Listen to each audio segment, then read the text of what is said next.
大家好啊，歡迎收睇港產同索萬之大叔踢馬。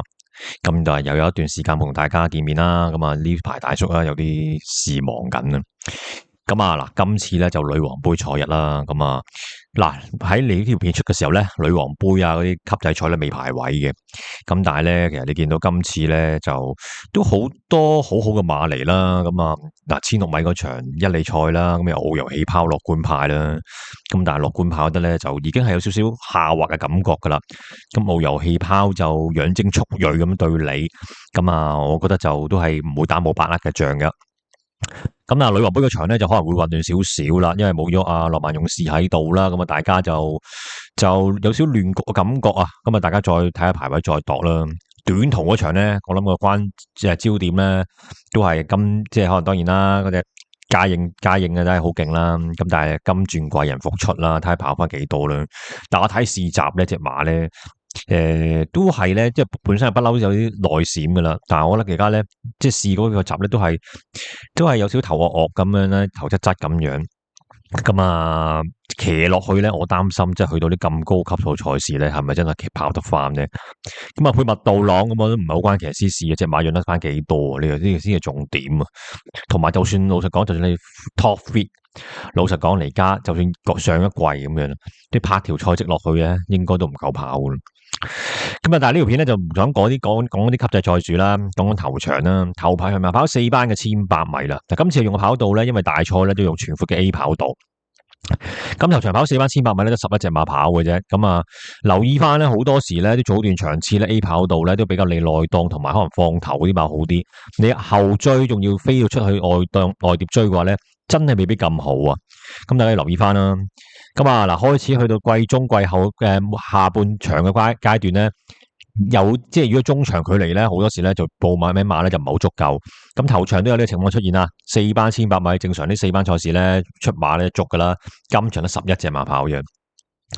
咁啊嗱，仲要咧呢場咧都要特登咧將個平均咧拉落少少，拉到35分。咁啊吸引到多隻啦，龍澤飛駒跑。咁啊，但係其實老實講啊，5班你知搞唔掂，你上4班就搞唔掂啦。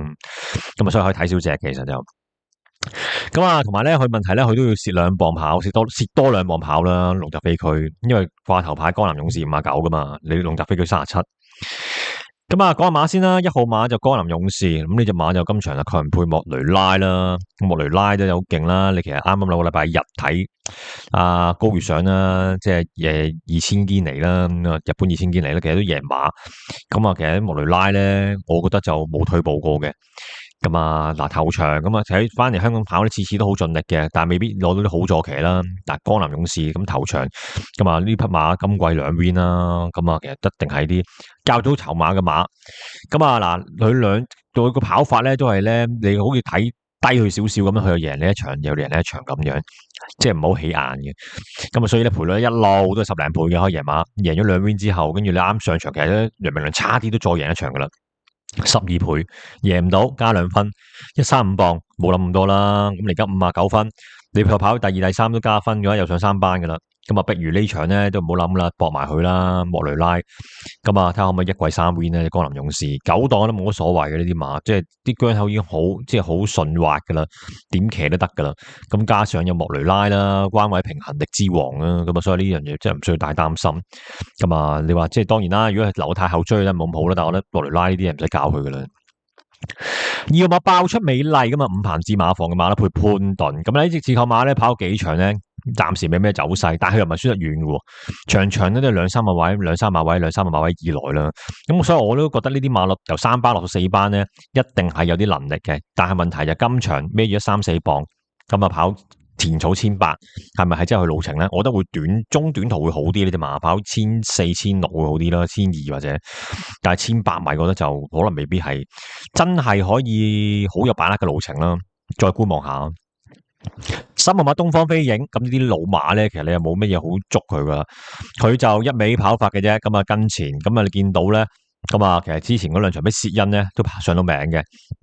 咁啊，跟住咧就呢幾場咧，其實都跑得近嘅，係中間嗰場配韋紀力咧就輸遠少少啦。咁但係我覺得就都唔係好關事嘅，即係可能際遇形勢使然啦。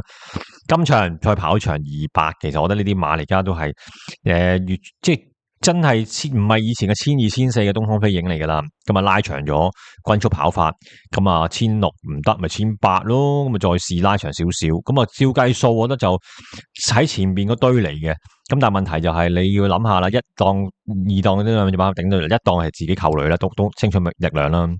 二檔好運寶馬，兩隻都唔係快嘅，所以東方飛影好應該係貼到欄嘅。咁布文啲大騎師大賽日貼到條欄嚟跑咧，我覺得可以睺翻佢。4號馬富起來，咁呢隻馬其實今個係2 win 啦，咁但係問題就係呢啲3 win 啊，唔好意思啊，咁但係呢隻馬咧其實3 win 咧，布文潘頓騎嘅，2位都唔騎佢，咁啊今場俾蘇銘倫，咁蘇銘倫咧唔係以前我哋識嘅蘇銘倫嚟噶啦。即係已經退化咗好緊要噶啦，呢啲騎師咁，即係同埋咧蘇銘倫咧就最大問題就係側邊嗰啲人咧就啲古靈精怪嘅人多啊，咁啊呢樣嘢就大家即係如果真係有留意下啲新聞咧都會知道噶啦，咁啊變咗咧其實佢嘅騎老實講佢當然啦，佢啲頂級騎師，但係其實咧就出道啊即高。即係高點噶啦，跟住一路咁樣下滑嘅，咁啊，其實就真係而家，我覺得佢蘇銘倫咧喺我心目中嘅級數咧，其實都係喺歐洲二線騎師嚟嘅啫。咁啊，當然啦，佢喺早年喺香港積落嗰啲好明星咧，就令到佢成日都熱門。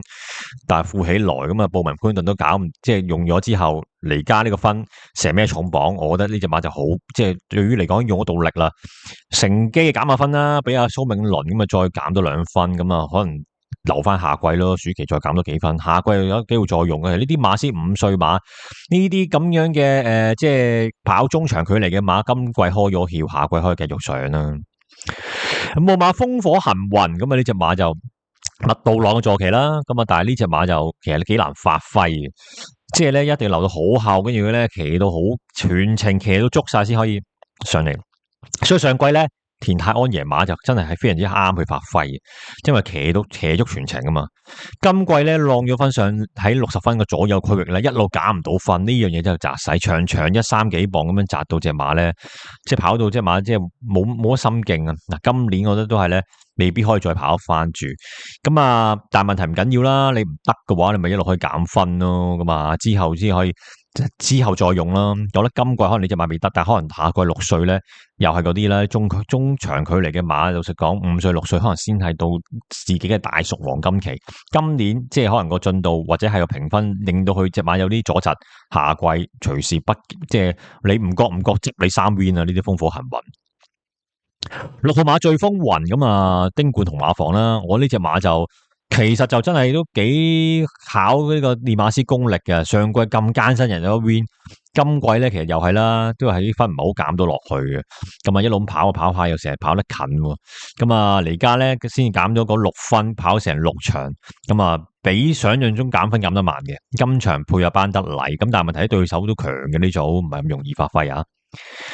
7號馬駕勢奇巴，我呢隻馬咧，其實贏完之後咧，前一仗咧喺田草1800米嗰場咧，巴道跟前可以咧上到名，我覺得我即係嗰場咧就讚下巴道都不得了，即係點諗到呢隻馬可以咬住嗰個位啊？雖然話潘頓可以做到，但係你巴道你估唔到佢做到噶嘛？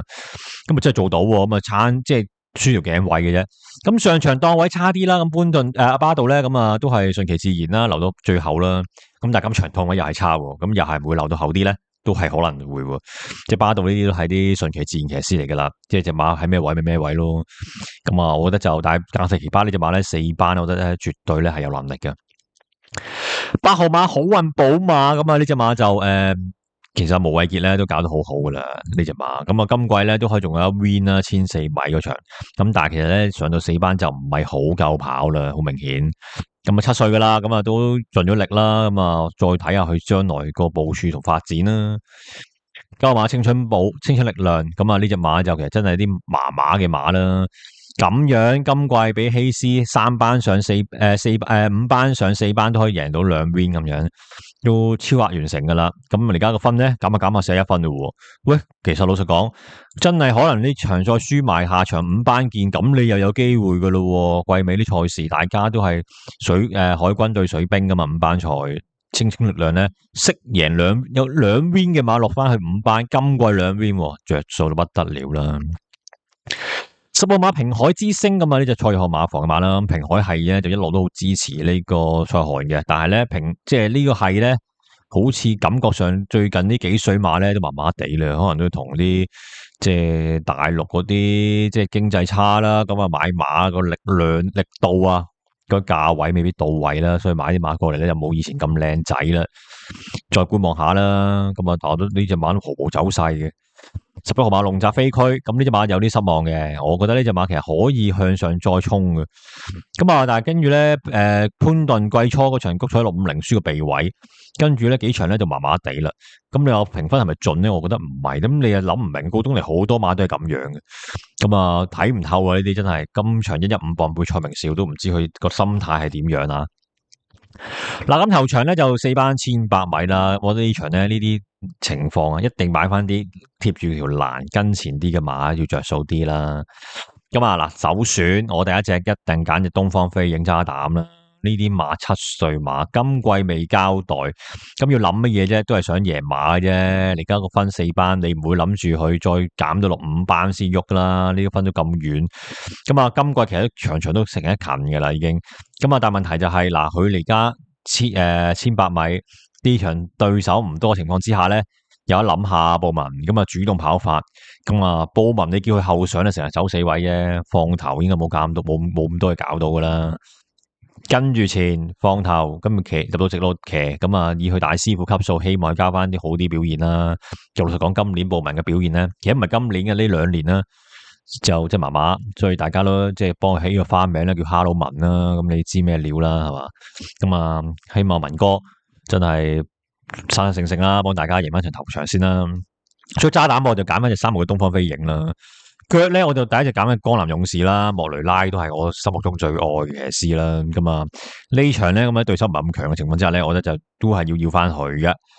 咁啊，跟住揀2隻之後咧，咁其實後邊嗰堆馬你覺得，好似隻都似麻麻地，會唔好揀到似樣咁樣。咁啊，我咧就會另外第二隻配角，我都揀翻隻7號格世奇巴啦。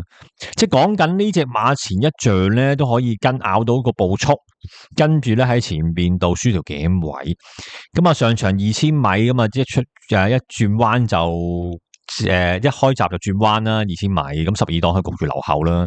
咁但係咧，今場又翻翻1800米有少唔同喎，你成條直路俾你揾位喎，未必需要留到咁後喎，俾多次機會巴度啦，希望可以發揮翻前一場嘅水準啦。如果佢炒翻前一場水準咧，喺前邊咁樣跑咧，我覺得優勢，我覺得最直博就係佢噶啦。其實呢場就，所以我都要翻隻7號格世奇巴啦。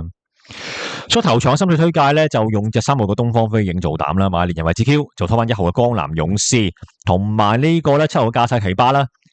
嗱，咁頭場心水推介咧就去到呢度啦。咁另外啲級制賽咧，我就之後等有咗排位之後咧，再出條片講一講啦。咁啊，呢條片就去到呢度啦。多謝大家支持，再見。